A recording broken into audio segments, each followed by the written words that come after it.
Welcome to Rebecca Sounds Reveille. I am jazzed to tell you about our guest tonight because, oh man, you are going to have so much fun with him. He's an actor, an author, a screenwriter, casting director, a producer, a director, and a reality show host. He is known for numerous roles on television and film. You may have even seen him in, Ophelia Reborn or Extinction Level Event, maybe Rizzoli Isles, or even Dr. G, Medical Examiner. Some of us like all of these shows, and I'm super excited to share more with you. But you may have even seen him on America's Got Talent and, wait for it, Guinness World Records Unleashed. I am so anxious to talk about some of this stuff, but he regularly hosts his show, The Ronald Show on Rumble, and he is known for his published work, Hollywood and Vine, which, yes, is now on film, and we're going to talk to him about his role in that. And he's known for how to write a screenplay in 30 days or less. Get your groove on, guys, because here he's got the insight. But there's so much more to his accomplishments. I could list this all day, but he has really achieved so much, both as an author and in entertainment. I just got to do this. I've got to give you a piece of trivia before we even get involved in our chat. Your job is going to be to try and figure out how he became the TV's, wait for it, most recognized plunger thrower. And by the end of the chat with him today, you're going to know the answer. Welcome to the show, Ronald Russell Farnham. Oh my goodness. Thanks, Rebecca. That's me. I'm the most recognized plunger thrower. Yeah, I appreciate that. You said you had a little thing you were going to talk about. So that's right. That's right. Thanks for having me on. You're welcome. I'm so excited because you're so involved in so many things. And not only that, but you've got personality and you're out there and you're doing things. And I was delighted to find out that this talent and the interest that you have just on when you went on AGT it was so engaging. And so I did want to make sure to mention that while we talk today. Thanks. It's interesting. I went on America's Got Talent because I really did want to try and break the record of hitting the most plunger, shirtless men with the plunger in 1 minute. But I also used it as kind of a teaching point because I'm a sports coach. I coach my nephews in baseball. I almost played professional baseball. I'm into mentoring people. And so that thing with the plungers, when I'm on stage and I say, hey, I played college baseball. And I figured I was a really good left-handed pitcher. I'm still a good left-handed pitcher. I still get emails and phone calls for people want me to go pitch in baseball tournaments all over the country. I think I'm going to Atlanta in August to pitch with the Americans Baseball Club. And so this is neat. I am a really good, accurate thrower. And I figured I could do this plunger thing and I was going to try and break a record. I saw the casting online on Craigslist, as a matter of fact. When I was at home writing the script for Hollywood and Vine, I took a break, looked on Craigslist and for talent jobs in Hollywood, and boom, right there at the Pantages Theater, they were looking for people who could do this, that, or the other thing. And one of them was throwing plungers. And I was like, I think I could do that. And then I had there's a story about me throwing it in the military when I was in basic training. So there's that too. And I thought, all right, you know what? I'm going to inspire people. And I said this on stage, to do something with their talents that they might not originally thought they were going to do it, but do it. Like, I'm a baseball player, but I also am on TV trying to throw plungers too, and it was fun. So I went with it, and it was just trying to be inspiring to people and break a record at the same time, and it was awesome. It was fun. I love that. I got to tell you, it really was so engaging. I was so drawn in from the very beginning. You went out there, extremely professional, and then here goes, the shot to the plungers. And I'm thinking, okay, what's happening here? And it just went on. And I loved the fact that this showed another side of you. And oftentimes we see people who are in entertainment and we don't see other sides. We see maybe something only based on a film or a role that they were in on screen. I loved this. And I really want everybody to take a peek in that, because what you're talking about is what the show is designed to do. And that's deliver hope and inspiration, tools, resources. And you just said it. You're a mentor and you're teaching people. And this is one of the tools. I mean, this is so exciting. I really enjoyed that. So I've got to we're going to go back just a little bit, because you got into entertainment for a reason and you had a pretty major debut. You mean as far as when I got into the entertainment business in the beginning, when I was doing live theater and commercials and when I was a spokesperson and stuff? Yes. Yeah, you did. Yeah, it was interesting. I was working for the Department of Defense at Southern Command down in Miami in 2002, 2003. And I had always played baseball, like I mentioned before. I was used to having a ball and being on the pitcher's mound. And then I also did plays when I was in grade school. Mm-hmm. And I also sang in a band and played the drums. And I still play the drums. And my buddy Edwin and I were putting another band together. And sometimes I go do open jams and stuff like that. And some of my friends are like, I'm friends with members of world famous rock bands. And so I love the music industry and I'm used to performing. And acting was always something, and comedy was something I was always interested in. I've done stand-up comedy too. And I just have this natural either ability and desire to like perform. Mm-hmm. And be there in the spotlight, having to do what I got to do in that moment, whether it's throw a pitch or remember a line or hit a mark. And so, came to a point when I was working in the military government sector down around 2002, 2003. I started taking acting classes again at Nova University down in Miami. I was down there in Southern Command as a counterterrorism analyst at that time, writing threat assessments on Latin America, South America, Central America. And, so I took these acting courses and I started going on auditions and I started booking roles. And at a certain point, I was like, geez, man, I really love the entertainment business. And then one thing led to another and I directed some stuff and casted some stuff and it's just boom. And I got the spokesperson job for Louisiana Iced Tea, and that commercial just like kind of launched me in Florida and the Southeast. Mm-hmm. It's amazing the things that kind of we get involved with and we don't see coming. And it makes such a difference when we are really active in doing things. I was really excited to see the things that you did. When I first learned a little bit about you, I was completely fascinated. And the more that I began to learn about the other things that you did, it was just amazing to see across the board how many different talents that you have and the skills and the accomplishments that have come along your way. And this started very young for you.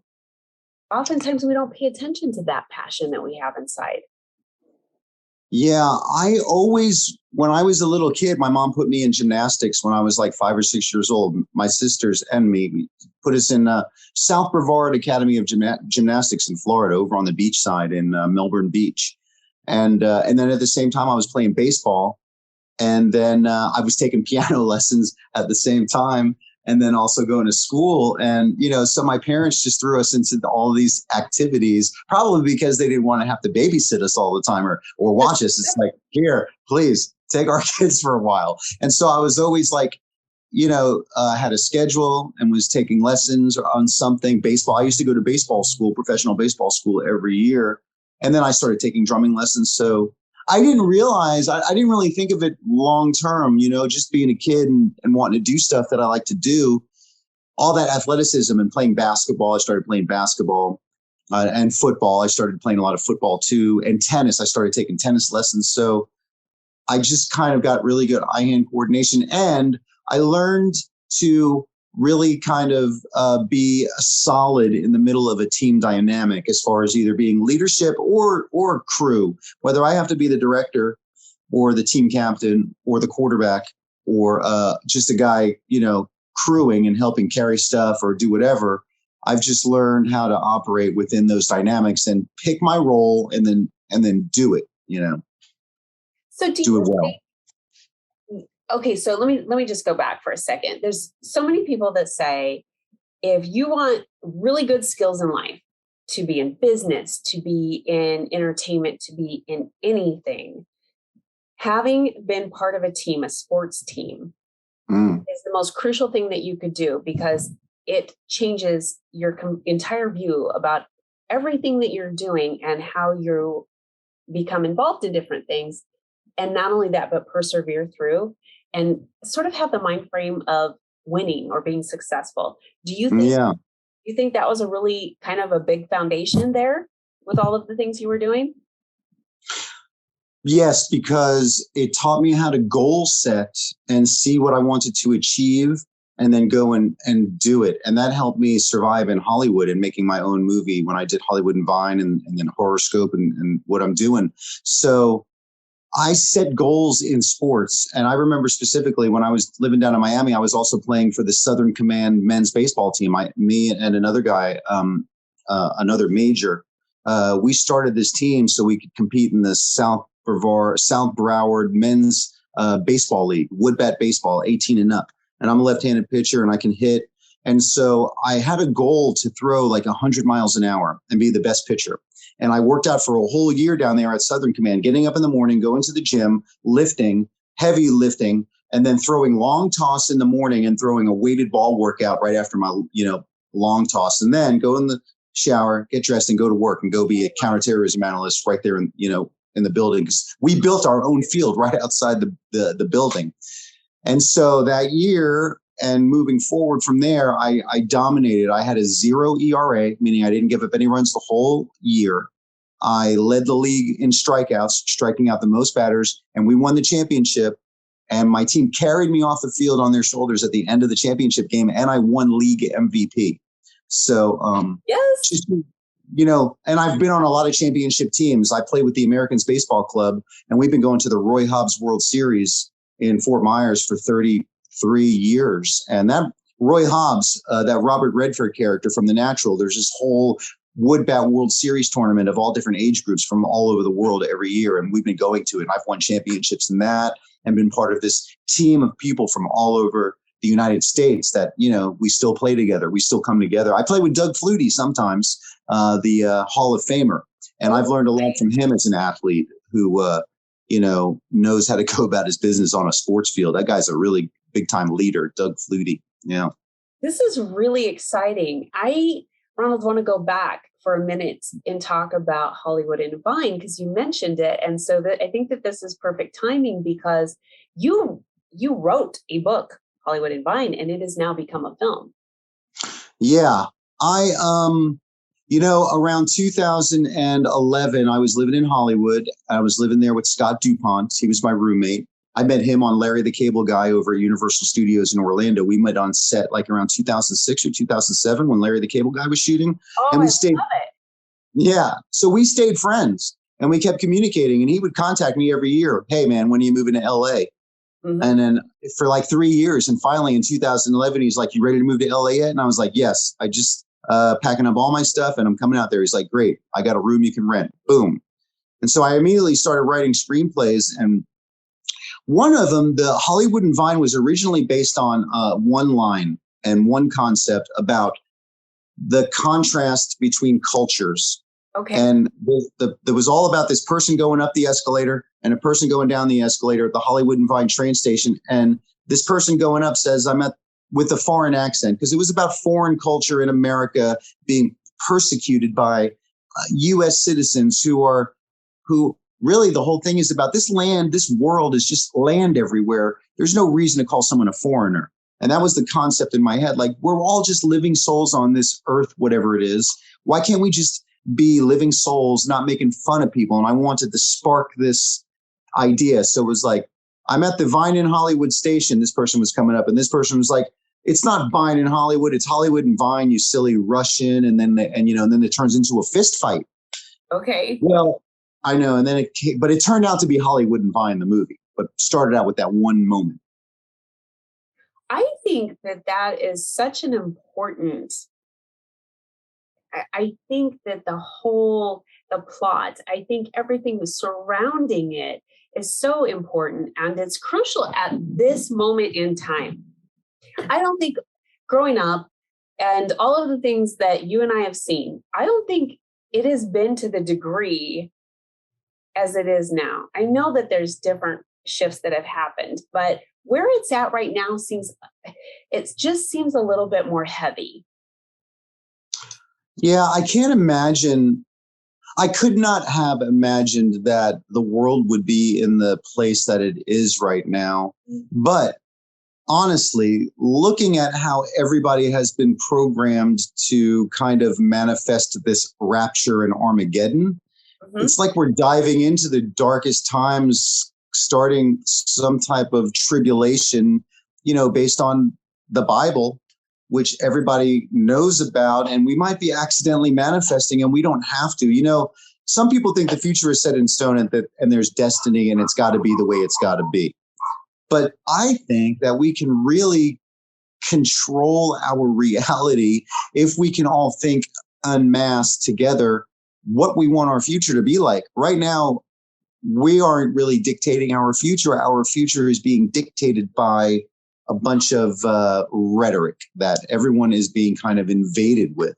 And it's kind of almost seems like it's beyond the point of no return. I don't know. It's just kind of weird. It is a dark time. And it's divide and conquer. And so this whole spark with Hollywood and Vine about cross cultures and where is this division? It's really mentally. We're just living souls, so we have an accent. So what? It's because we grew up some other area where they have a different accent. But that doesn't mean that we can't all help each other live more fruitful and peaceful lives together without all the stuff that we're going through, It's so true. And I think you have such a great point of presumption on a number of levels, because oftentimes if we say there has been, conflict in culture, everybody has something in mind based on the things that they have experienced in their life. So they might think it has to do with color. Some people will think it has to do with subcultures and the different types of, you could really try and apply what you're talking about to all different types of things, because there's so much more than just what we might have experienced firsthand. There's subcultures, there's all these just other circles of cultures. And it could be from being in a redhead club to people who like music. Redheads are sexy, by the way. I just want to say that. Even if it's music, you can segregate people based on the type of genres. So there's a lot of different things that come to mind, but it's important that when looking and listening and learning, that we can apply the same concept to no matter what it is that comes to our mind in trying for unity and understanding. So I love that you have taken hold of this, and the fact that it's the elevator. When you mentioned this first, I grew up in LA. And so I was there during a time where there wasn't any subway, I guess, if that's what it is, or train station. And I have the Hollywood and Vine train station. Yeah. Yeah, I've never experienced that. I've only experienced being out on the street there and wait, I don't want to say that the wrong way. Out. Well, we all took it the wrong way, Rebecca. Yes, I know. But no, so, Hollywood Boulevard and Sunset Boulevard, the strips there had so much going on, nightclubs and this and that. And so there's just a lot of activity. And this is one thing that I haven't experienced. And so it's going to really be neat to see this from another angle. I love it. Well, when you look at Hollywood and Vine, I intentionally made Hollywood and Vine an up-close street level kind of where you can really feel and hear the sights and sounds of Hollywood, the street right there on Hollywood Boulevard, the Walk of Fame. I've watched a lot of movies that are set in LA, and you don't really get to see and feel LA. You don't really feel it. It's loud on the street. I've walked Hollywood Boulevard 1,000 times, and it's loud out there. And I wanted people to feel as if they were there in Hollywood. Some people say, man, that movie is so loud. you can hear the cars and the traffic and the noise and the wind and it's loud, but you can also hear the dialogue and the music too. I just wanted to immerse people there so that people who can't get to Hollywood or can't get to LA or have never been there or want to go and are planning on going are like, watch this movie, man. You got to see this. Like, I want to go stand right there. Look right there in front of the Viper Club, right there in front of Samuel French, right there in front of the Whiskey A Go-Go, right there in front of Whiskey A Go-Go. All those different places, In-N-Out Burger, the Wax Museum, Grauman's Chinese Theater, you name it, all those different places, Madame Tussauds. Just, I wanted to capture all of that, up and down the Hollywood Boulevard, the signs, the Walk of Fame, different stars, and there's chase scenes and fight scenes right there. There's a fight scene right at the Hollywood and Vine train station where the Messiah, played by Kimberly Powell, and the female Russian double agent, Sandra Roscoe, they have a fist fight right there at the top of the escalator at the Hollywood and Vine train station. I just, wanted it to be dirty, kind of down and dirty, and like where you can't look away from it. And that's what I really was doing. And I want to see it. When I say I want to see it, because I know that, it's available, but I want to see it so big. I want to see it in a theater where I can hear things the way that you want it conveyed. And, the acoustics is much better there than it is for me to watch it. I do have a great distributor now, Keith over at Number 11 Entertainment, yes, and out in Santa Monica. And they have the deliverables and the hard drive. They sent me new artwork last month, and they're putting it together. And I think it's going to get worldwide distribution as far as video on demand and all that. But I really do think, honestly, it could be kind of a cool cult film if I could get it into some theaters. I would definitely love to do some type of a theatrical release, even foreign. I think it would be good foreign too, because, it'd be like being able to watch a movie about two major, some famous streets in England or Ireland or Australia or all these famous places that cities are known for. And foreign people that can't get over to LA, they might want to, check it out, and they would really enjoy it because they can see it and feel it and hear it. That's true. And here's a tie-in, though. I mean, this is a very cultural film, just what you talked about alone. Yeah. There's a lot of cultural elements that I did put into the film also, as far as the street life there, the cannabis world, the nightlife, the feel of the tourists, the all the different cultures just flood into Hollywood everywhere. There's even there's a whole transvestite scene in that too, so I threw in some wild elements. There's the whole smoke shop world. There's just wild and crazy elements in there. And then I get into some conspiracies, about what reality is emanating from, possibly. Who knows what we're in, whether on a spinning globe or a flat plane or some type of a simulation. It kind of asks some of those questions. I put in a reptilian shapeshifter about possibly these ancient species that are, controlling the world, maybe. I put in some conspiracy elements to make it fun and interesting, and things that I like that entertain me. Okay. Do you talk much about parallel universe?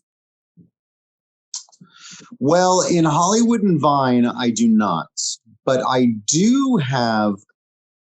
have several scripts that deal with the parallel universe and alternate universe. One is called The Lines of Destiny, which is about time travel.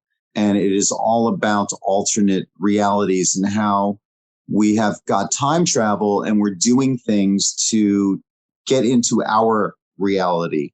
I think one of the things about alternate realities is that your mind actually sets you into the reality that you're on. You could be probably in hundreds of different realities at the same time, but whatever you make a decision and now you're in this reality. You make a decision and now you're on this reality track.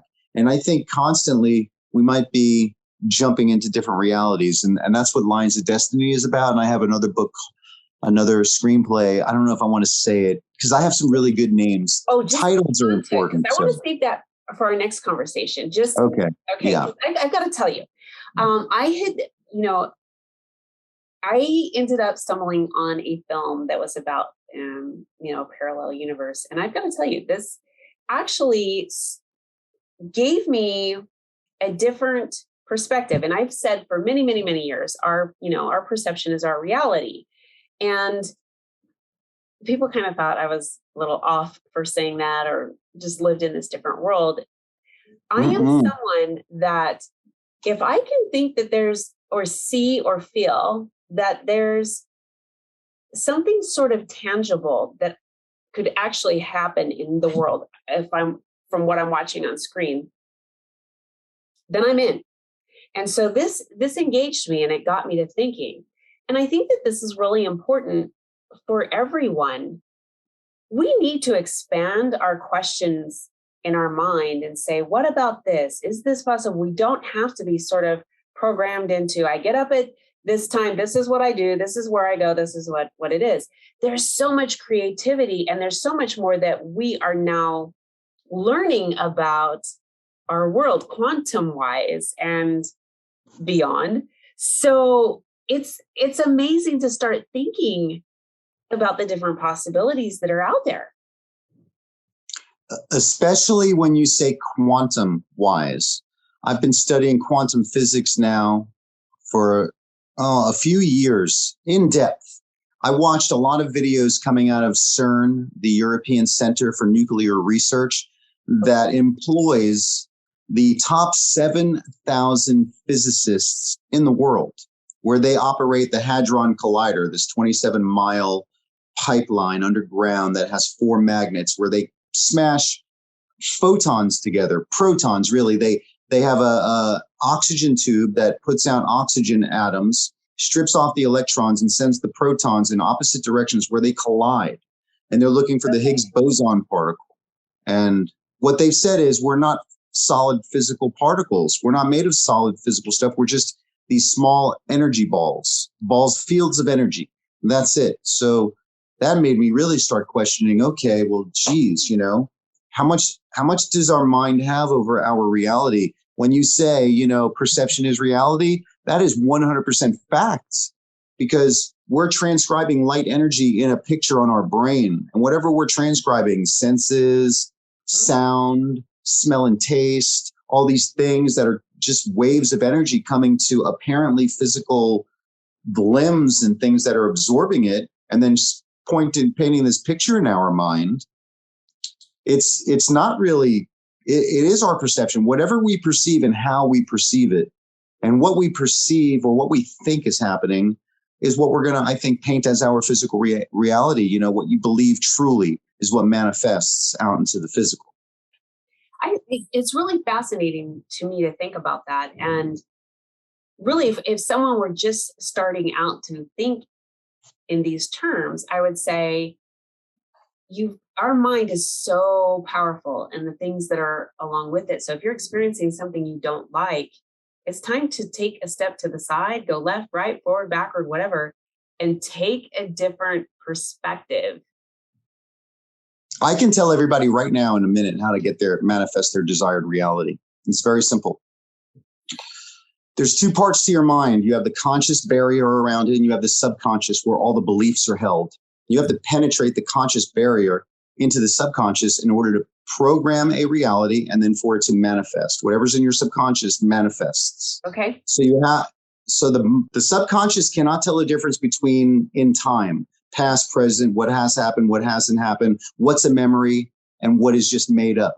So if you sit down and you close your eyes and you think about what you want to manifest, like I wanted to manifest a team of great people like you, Rebecca, to be my publicist and to team up with Scott and to make my movie. And so I sit there and I visualize it and I think, and I feel really good. I'm like, oh my God, this movie is going to be great. All the people are coming in. I can feel the energy. I'm shaking hands with Scott. We're on the red carpet and I'm seeing and feeling all these things and I'm right there. And then I believe it. And I do that for like 5 minutes and I create this picture I want. And then I just send it out into the universe, knowing that with all this positive energy and it's going to happen. And I let it go with trust. Then I just leave it alone.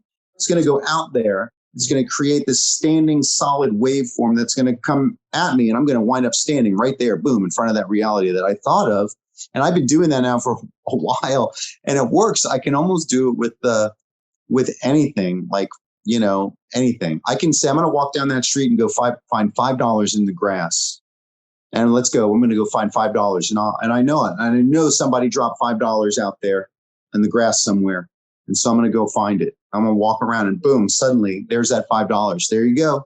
And then put it in my pocket and I'll walk home just to prove the point. I can go do it right now. It just happens. Like once you practice it for a while, you get really good at it and you can do it with almost anything.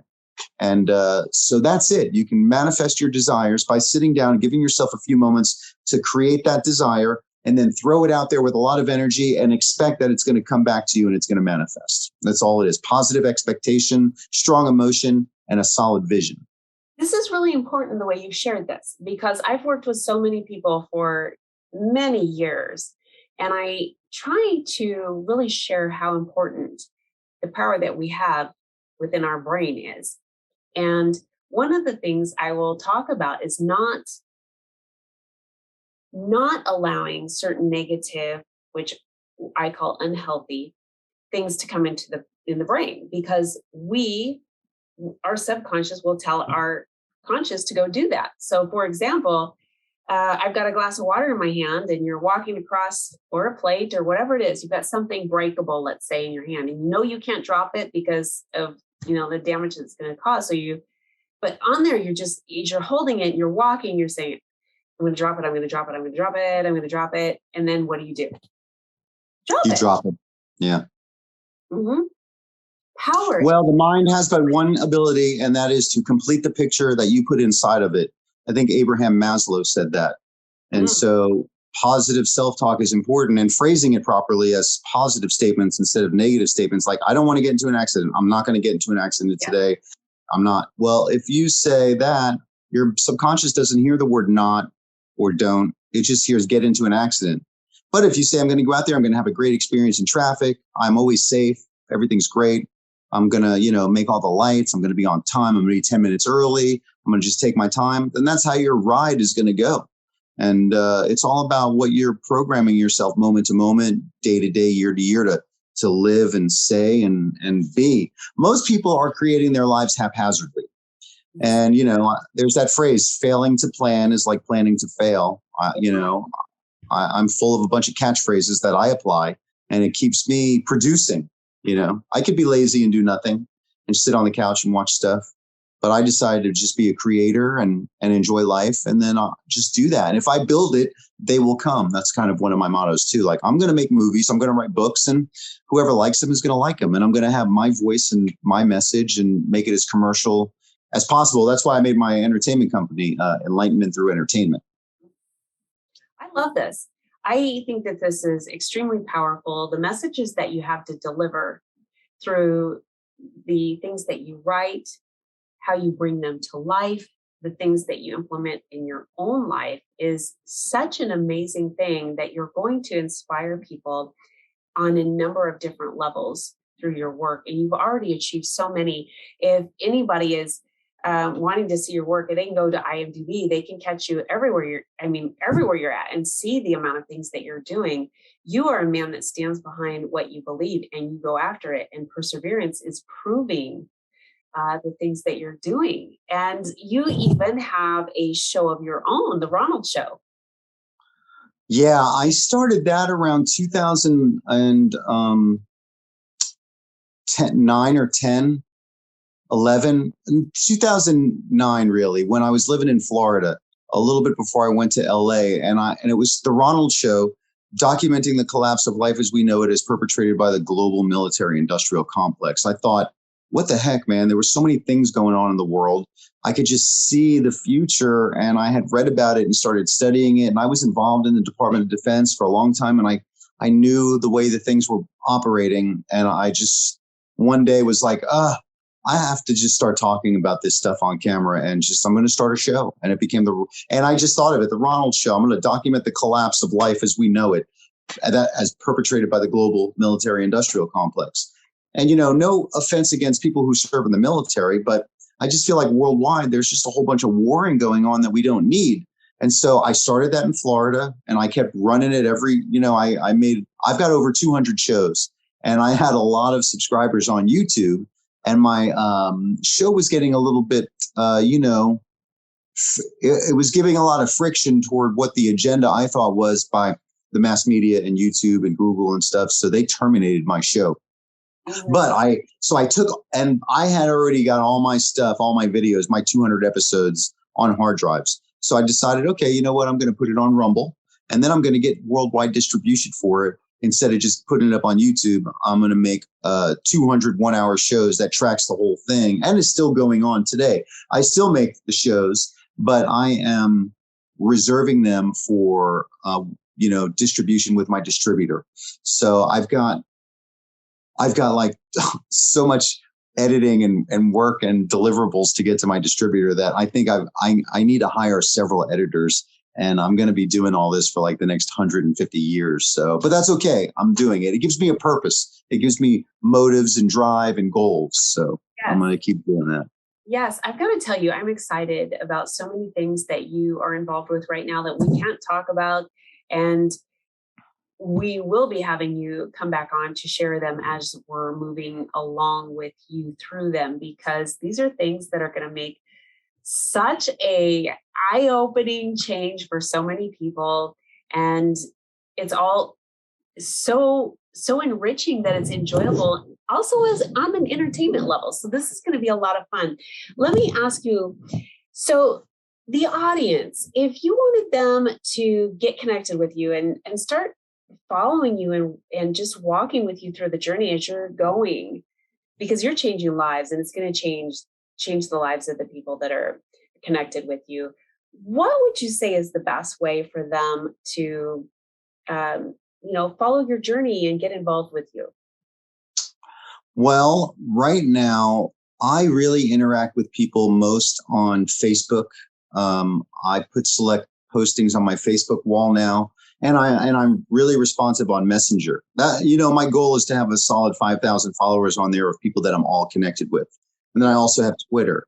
And I'm getting a little bit better at Twitter, but I'm wanting to start engage people more there because I want to be involved with the community of people that I'm speaking to. Mm-hmm. And, in one of my books, I have my email address on there too, the Ronald Show 2011 @gmail. So I also communicate with people there. And just look up my name and you can see my books and movies. And then a lot of those links and stuff also have ways to communicate with me too. But I like to hear responses from people about my stuff, whether they like it, how it inspired them, because I get emails every week from people who are buying one of my books right now, who that is meant as a major self-help tool for freedom and sovereignty. I don't know if you want to get into that one now, but I'm always engaging. And I'm not like trying to be one of those celebrities that's going to be like, oh, stay away. I have to have this shield up.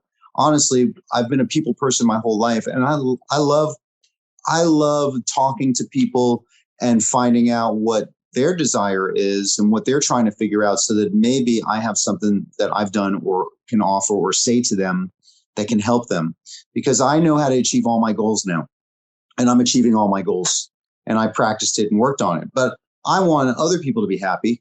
So however they get in touch with me, I'll always be willing to offer, myself or whatever I have to them to help their world be better. We're all making our own worlds around us. I love this so much.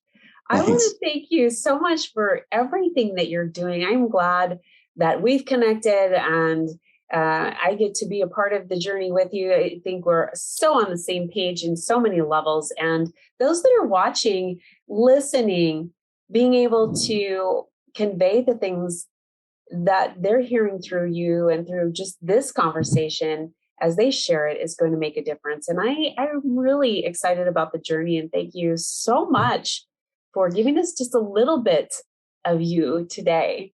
Well, you're welcome. Thank you, Rebecca, because I know this show is going to go out to like the masses. And this is one of the things that I've been really thinking about is I wanted this opportunity. You're providing me with such a huge platform, and I really appreciate what you're doing. So thank you for having me on and believing in me. I appreciate it. I do believe in you so much. Oh, this is wonderful. And I want to thank all of you for tuning in to another episode of Rebecca Sounds Reveille.